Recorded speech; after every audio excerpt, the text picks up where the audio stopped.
Here's the fact. All of you have extraordinary capabilities. All of you. Quit running away from the gift. Your gift will make room for you. Stop trying to be something you ain't gifted at. All of you have this gift. Identify it. It's the thing that you do the absolute best with the least amount of effort. That's what you should be doing. You're wasting your time pursuing your passion. The Bible does not mention passion. It mentions your gift. What are you gifted at, and do that. Stop tripping. You can do that. You have to jump. There is no way around it. You have to jump. You got to take a leap of faith. You got to dash off that cliff, and you got to jump out there as far as you can. Life is really 10% what happens to you and 90% what you do about it. Don't give up when reaching your dream is difficult. Listen, if success were easy, you've heard it a million times. Everybody would be successful. It requires a grit and a toughness to be successful. When are we done? When we stop developing ourselves, expanding our minds, challenging ourselves, raising the bar on ourselves. One great American said, I choose not to be a common man. It's my right to be uncommon if I can. I seek opportunity, not security. I do not wish to be a kept citizen, humbled and dulled by having the state look after me. I want to take the calculated risk, to dream and to build, to fail and to succeed. I refuse to live from hand to mouth. I prefer the challenges of life to the guaranteed existence, the thrill of fulfillment to the still calm of utopia. I will never cower before any master, nor bend to any threat. It's my heritage to stand erect, proud and unafraid, to face the world boldly and say, this I have done. That's what it means to be a part of peak potentials. Your unquenching desire, an uncommon desire to manifest your greatness. There is another level. The only reason you keep saying there isn't is you feel so exhausted about where you are. But life, the universe of God, is just testing you because there is another level. If this is good, giant jump to excellence, giant start poor to good to excellence. There's a level where all your dreams are realized. There's a level that you've always dreamed about. It is real. It has not gone away. But it takes that extra burst when you think there's nothing left. There's no way. You've tried everything 10 million times, and you keep going. It's almost like God is saying, if you keep hitting this wall enough times, I will see that you will not stop, that you are filled with that level of determination, faith, and courage, and then the door opens, and you get to that next level. But what most people don't know is, the next level is just 2 millimeters above. And it's called outstanding, ladies and gentlemen, outstanding. Only those that can see the invisible can do the impossible. You have to be able to see what doesn't exist in order to be able to pull off or achieve what in most people's minds seems to be impossible. Only those that can see the invisible can do what seems to be impossible. You know, one of the things that human beings underestimate dramatically is their capacity to get great at something if they're totally immersed in it, totally laser focused on something. You are way more powerful than you know you are if you went crazy, psycho, obsessed, laser focused on anything, even something you're totally ill-prepared for. Humans have an unreal capacity to get great at things, even if they don't have a natural talent for it, if they're immersed in it, and to learn something and acquire a ton of knowledge in a short period of time as well. Because the truth of the matter is, in society today, society is conspiring all the time in our culture to completely distract you so you never win. To just divert your focus and attention. Look over here, look at this shiny thing, look at this TV show, look at this sports team, worry about what's going on here in this war. And they get these different things on television and our phones and in our lives to just get us distracted so we never get obsessed, we never get laser focused for an extended period of time. Ask yourself truthfully, your big goals and dreams, are you really clear on what they are? You know how mandatory it is to be clear and specific for what you want, right? But then the next layer is this. Can you get laser obsessively focused almost to its exclusivity, almost, but for an extended period of time? Can you honestly say you've done that for an extended period? I'm talking about a year, 2 years, 3 years, 4 years, 5 years, even a decade. towards something you want so badly, you want it like oxygen. It's like you want it like you want to eat. You want it like you want to live, right? Well, are you extendedly laser focused on it, or do you get distracted easily? Our obsessions become our possessions, but we won't possess them if we're not truly obsessed. I bet there's been a person in your life you've been obsessed with. If you're over 20 years old, listen to this, more than likely you've had somebody you were pretty obsessed with, haven't you? That you wanted in your life, you wanted to date, you wanted as a girlfriend or a boyfriend or a significant other. How many times a day did you think about it? How many times a day did they distract you from what you were doing with just the thought of them? In other words, this is what I want you to understand. When you're laser obsessed focused, your obsession distracts you from what you're currently doing, not the other way around. You're not really obsessed with it if you're easily distracted from it. This is so important. You right now can test whether it's your obsession with whether it distracts you constantly. The first thing you think of when you wake up, last thing before you go to bed. When you have a big laugh, it comes up. When you cry, it comes up. When you're watching TV, it comes up. When you're doing your regular job, but it's your side hustle, it comes up. You can't stop thinking about it. It distracts you from the rest of your life. That's what an obsession does. When it's not really your obsession, the rest of your life distracts you from it. And so the it in your life is so important. But there's all these things that distract us today. I'm going to give you a recommendation. Turn your damn TV off. Turn the radio off most of the time. Turn your phone off a lot too. So here's the deal. The TV's competing constantly to distract you with stuff that really doesn't matter. And I'm not saying, by the way, don't be informed, don't know what's going on in the world, because that makes you more interesting, right? You should know what's going on in the world. But let's be real. Does it really matter what's going on with the Kardashians right now? What happens in their life doesn't dramatically impact mine, but how many people are more obsessed with the Kardashians? Don't be so obsessed with them. Be obsessed with your own reality TV program called Your Own Life. How about the news? All the time they're trying to distract us. Before it was Obama, now it's Trump. Trump's going crazy today. Obama was nuts about this. Healthcare, Iraq, Iran, North Korea, right? Like all these things. And most of these things don't impact our own lives. I'm not saying don't know about them.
It's such a convenient escape from the work.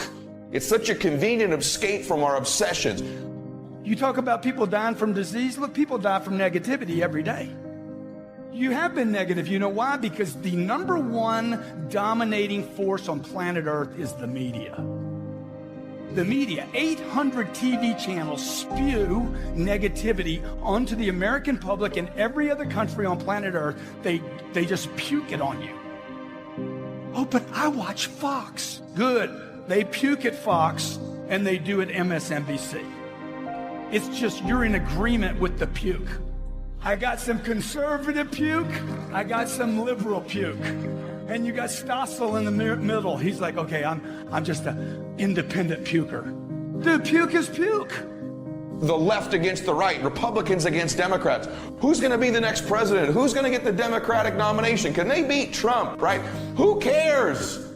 Who cares right now? You got to win in your own life. It's like, when I say this, people say, well, that's not, a very professional, evolved opinion. I'm just telling you what it takes to win. What it takes to win is not worrying about all that stuff. That should be the background noise. But talking about it, thinking about it, watching TV about it. Who cares what's going on in the real whatevers of anywhere? Who cares what the Kardashians are doing? Who cares who's running for office now? You say, well, wait a minute. Aren't you socially conscious? Here's all I know.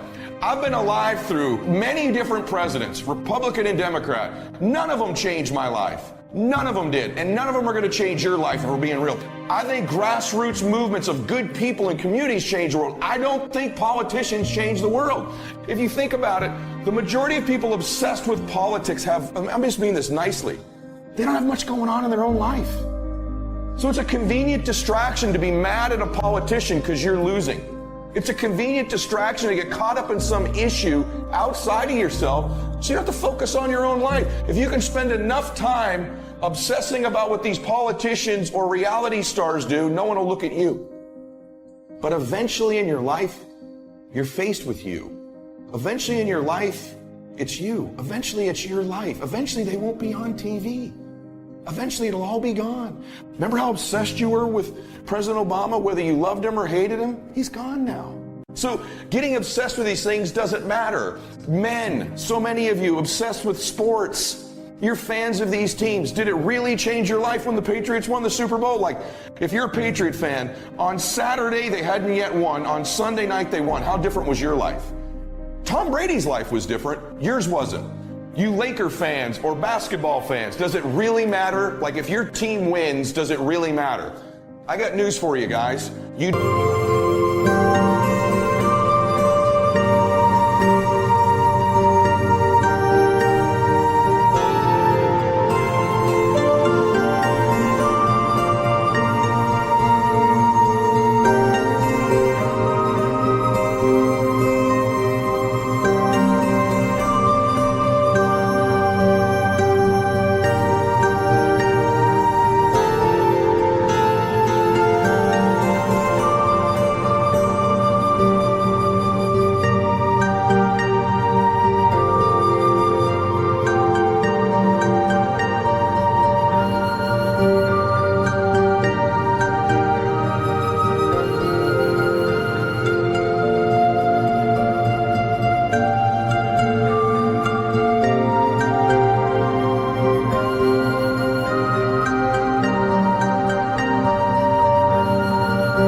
Play for the team. You don't. I know you think you do. I know you wear their jerseys. I think it's one of the funniest things in life, and I don't mean this critically. Please, I mean this as a brother, guys. But you running around wearing a jersey with an other grown man's name on the back of it. Isn't that a little bit ridiculous? But really, a grown-ass man, you're wearing the name of another man on the back of your jersey every single day. Literally, your name isn't Bryant or James or Trout or Brady, but you wear their name on the back of you? Isn't that a little bit odd? We won Sunday. No, we didn't win. They won. You got to go back to work on Monday. You don't play for that team. And it's time you wake up and start getting focused on your own life. I'm not saying don't watch the game, but being obsessed with it throughout the week. Who's injured? Who's hurt? Are we going to win? We aren't doing anything because you don't play for them. In fact, players trade teams so much. What you really are rooting for is like laundry. You root for the team that has like this jersey that's your color, but the players change all the time. Yet you keep rooting for these teams. What a catastrophic. I go to enjoy the game once in a while and how great they are as athletes, but what a catastrophic waste of your own life to be worrying about what professional athletes do and pretending to be on their team. You're not on the team. You don't win or lose. They do, right? They do. So wake up and get focused on your own goals. It might be some author you love. It might be something like that for men or women. For women, some of you, it's sports as well. But the fact of the matter is all of these things are a distraction from our own lives. You don't play for these teams. You're not on these shows and you don't know these people. And whoever wins a Grammy or an Oscar doesn't change your life. You winning in your life is what changes it. So tune out the distractions, will you please? Turn your TV off. Get focused in your own life. Invest those hours on podcasts like this that actually impact your life. Invest it on someone's social media like mine who's actually putting out messages about your life. And guess what the people at the top of everything have in common? They're obsessed on their own lives, not other people's. Those athletes you admire didn't get there by worrying about your life, did they? And so tune out the distractions in our lives. Turn the TV off. Get some perspective. Get obsessed. Because we do it because it's an escape, because we don't have to look at ourselves. I'm challenging you to look at yourself. So what I'm telling you is CNN, ESPN, Fox News, right? The E channel, they're out to take you from your dreams. They're part of the enemy of stealing your dreams because they just, not consciously, but they take your time. They divert your focus. I used to start the day reading the morning newspaper. I mean, you can believe that or not. I'd get a cup of coffee and read the paper. I'd load up on wars and riots and murders and stabbings and killings and car wrecks and tragedies. I'd load up on all that, and then I'd start the day. You can imagine the kind of days I used to have. You walk around on your financial knees. They call you economic peewee. What other things divert our focus? The things in life that don't matter, our own negative thoughts, our own insecurities, our own weaknesses, these distract us. Failure distracts us. Gossiping of other people distracts us. Talking about other people, worrying about haters, getting caught up in things that don't matter in our life. Drugs and alcohol distract us. There's all these things. When you start to pile them into life, what's your distraction? Just be honest. Netflix, video games, gossip, haters, your problems. Are you distracted with things that don't matter in your life? There's all these things competing to get you to not be focused. How about your insecurities?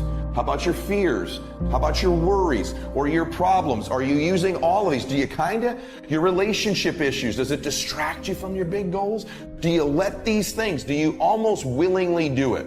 Here's what I think. Most of us are willing participants in our own distraction. And we need to be willing participants in our own focus, in our own obsessions, and getting ourselves back on plan. Because remember what I told you, if you're really obsessed, the obsession will distract you from these things.